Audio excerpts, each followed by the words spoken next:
Malipayon si Attorney Roslyn Smith ang City Election Officer ning Dakbayan sa Osamis nga miabot og 1,911 ang aplikante nga nagparehistro sa buhatan sa Comelec gikan sa Oktubre hangtod nining bulan sa Disyembre kumpara sa ubang lugar. Iyang nakita nga ang katawhan aduna nay pagpakabada mahitungod sa barangay election o gikatakda nga adunay election registration board hearing nga ipahigayon karong pitsa 19 sa bulan sa Enero sunod tuig aron pag-approve sa maong mga aplikante. Ang tumong sa hearing aron masayran nga ang maong aplikante lumulupyo bagayod sa Dakbayan. I am happy nga so far sa ato ang figure sa mga applicants is dako-dako if to compare to other na mga cities pod no nga conducting the same nga app registration. Siguro sa ako lang pong analysis is aduna nagi kana mong pagpakabana ang atong mga botante, especially on the proposed barangay election schedule next year. Ang imong gisgutan nga 1,911 for approval pala siya. Yes, applications pa lang ni siya. Nag-start ni ato ang October and then ma-end ni siya karong December 29.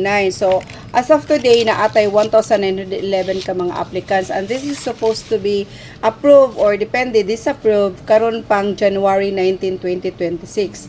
So, ang ilang status ani mahibaw-an na nato as per decision sa ERB or Election Registration Board karon pang after January 19, 2026. So, matag trimester na atay gikandak nga naagi tay mga schedule nga hearing. Ang purpose ani is to whether or not kani nga mga applicants is residents sa Osamis City, no? And then all other matters nga gusto nila i-update is is with the approval sa ERB.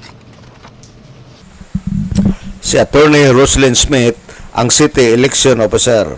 Sa pagkakaroon ng aktibo nga na-rehistro ning Dakbayan, adunay 100,912 registered voters sa Comelec ug nag-awhag si Smith ngadto sa katawhan nga wala pa nakaparehistro nga mobisita sa ilang buhatan sa Comelec o baka pahimuslan ang higayon nga adunay paghimuon nga satellite registration sa barangay matag Biyernes ug Sabado.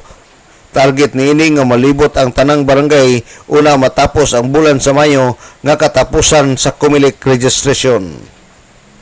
Alang sa DXDD Radio Campana, ang radyo sa simbahan, WD45 Dudong Bargamento, muduyog sa ika-75 nga jubileo sa Archdiocese sa Osamis, Tanag sa Dakbayan.